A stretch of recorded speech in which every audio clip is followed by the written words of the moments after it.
Hi everybody, this is Kira, and today I'm going to talk to you about placebo. The first question is, what is placebo? It's when a belief in a certain treatment, despite having no medicinal value, has an actual effect on perceptions of such ailments as pain, nausea, depression, cognitive performance, autonomic activity, immune response, and even Parkinson's. And conversely, the nocebo effect is when expecting negative results leads to worse outcomes. So today I reviewed a paper by Stephan Geuter, Leonie, Koban, and Tor D. Wager. I don't know how to say these names. And it is a review paper entitled The Cognitive Neuroscience of Placebo Effects, Concepts, Predictions, and Physiology. So they looked at 4 key areas: brain circuits for descending control, and descending means it starts as belief in the mind and descends downward throughout the body. Descending modulation of pain, descending modulation of autonomic and cardiovascular function, descending modulation of immune response. A little history on placebo. Egyptians treated patients with lizard's blood, crocodile dung, and pig's teeth and believed in it. Europeans used to use earthworms, wood lice, and even gross things like human saliva and powder of mummy. Gross. Even today, sports stars use energy bracelets and necklaces, and those in the hippie community know that there's like essences and homeopathy that don't actually work, but they do work, and we're going to talk about why. These do not have actual medicinal value, as in it doesn't have a physical effect on the body without the belief piece. So how does the central nervous system convert an inert sugar pill into physiological changes? The key cognitive processes found to activate placebo include expectations, learning, instructions given, social context, and the precognitive association between all of these states. The descending pathways found to be implicated in placebo is the prefrontal cortex, and particularly the ventromedial prefrontal cortex and limbic system. So some psychological theories that the authors had on why this works. Classical conditioning has shown to influence pain, hormone release, and other behaviors in humans and animals. Pairing cues and outcomes is not always enough to elicit placebo effect. It also has to come with appropriate instructions, and that have to be salient, have to be very clearly understood. An experiment where participants were told that their pain is either A, reduced by a placebo, or B, reduced by the experimenter inflicting less pain. The participants then only reported pain reduction when they believed it was reduced by the experimenter, when in fact the pain inflicted was the same. Small cues can have a large effect on perceived placebo effects, such as changing the brand name or price of a product. As an example of unconscious change to a negatively conditioned response, rats in a study were squirted with unpleasant saline solution when they licked a particular metal lever. When their sodium was then depleted through injection, they switched to licking the metal lever to release the saline solution. And this shows unconscious physiological response even to the things we are conditioned to have a negative association with. So why do placebos exist? Our nervous system is wired to make assumptions about how our behaviors will best serve us in our environment. Prioritizing competing goals helps us survive, such as when running away from a threat. But we also make errors in judgment, such as the heavier load we carry, the longer it appears the distance we traverse. Even though the information is clearly available, we still make these misjudgments. As we run our subconscious statistics, findings show that the more cognitive dissonance there is between the negative stimulus we experience and the expected sensations, the placebo effect will extinguish more quickly. It will disappear faster. In essence, if we believe we will survive a threat, we're more likely to survive. And if we don't, then we are more likely to not survive.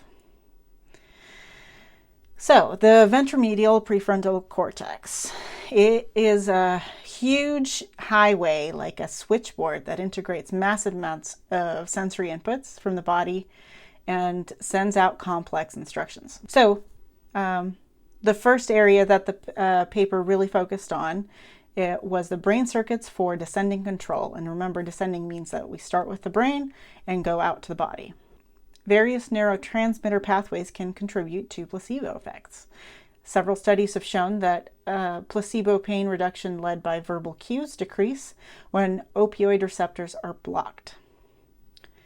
Other studies had no response on placebo pain reduction using opioid receptor blockers, but did have an effect when they instead blocked cannabinoid receptors. Conditioning immunosuppression can cause the endocrine glands to release hormones. This results in effects on perception, emotions, and physiological responses. The ventromedial prefrontal cortex and PAG are particularly connected. When they're activated, they're sensitive to opioid blockers as correlated to placebo pain reduction. The suggestion of pleasure also increases the coupling of the ventromedial prefrontal cortex and the PAG. It increases activity between the two. And activating this coupling has also been linked with anxiety reduction and even reward learning in Parkinson's disease. Aspects affected by the autonomic nervous system, which regulates the skin, heart, lymphatic tissue, digestion, respiration, etc. Recent studies have connected the VMPFC to the adrenal medulla via various motor areas. So that means that there's a link between cortical areas responsible for conceptual and emotional processing and a major endocrine gland, which is pretty cool. We know that our thoughts change our bodies. Fear of public speaking can cause us to sweat and our hearts to pound. Similarly, injections of saline have caused patients' blood pressure to drop. Immune systems implicated by placebo include the hypothalamus pituitary adrenal axis, which is neuroendocrine, sympathetic medullary adrenal axis, and the autonomic to immune communication. SMA activation has recently been found to originate in the VMPFC and motor cortices. This can result in the release of cortisol, norepinephrine, and cytokines. These functions show that there are brain structures behind the placebo effect on the immune system. Immune conditions that have shown placebo effect include immunosuppression, psoriasis, asthma, and inflammation.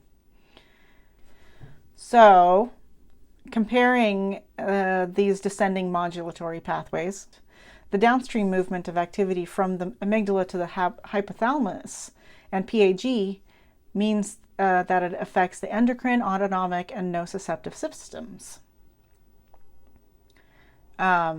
In the case of fear response, the hypothalamus increases blood pressure, whereas the PAG causes behavioral freezing. So the ventromedial prefrontal cortex again receives the information from these systems. Some examples of placebo that were cited: an antihistamine commercial can affect the efficacy of an antihistamine drug.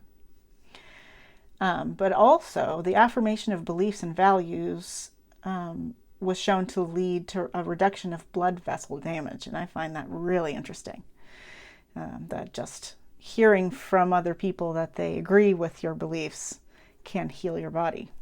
Very interesting. The ventromedial prefrontal cortex is the critical key to placebo effects, and it's affected by emotional meaning, outcome expectations, emotional regulation, value representation, formation of new concepts, representation of current states, conceptualizing future states of self, and probably more. The VMPFC coordinates with the insula to affect autonomic and interoceptive states, and it's also connected to associative learning in the amygdala and NAC. So the conclusion is that the closeness of stimulus to self-concept, the more that something resembles what you expect, the more it increases the VMPFC response.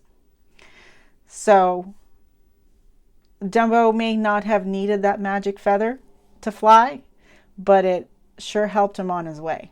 So I think the moral of the story is that if you don't have some physical limitation, like, you don't have a leg and you would like to grow a second one, like if it's not, there's limitations certainly, but belief absolutely affects our bodies.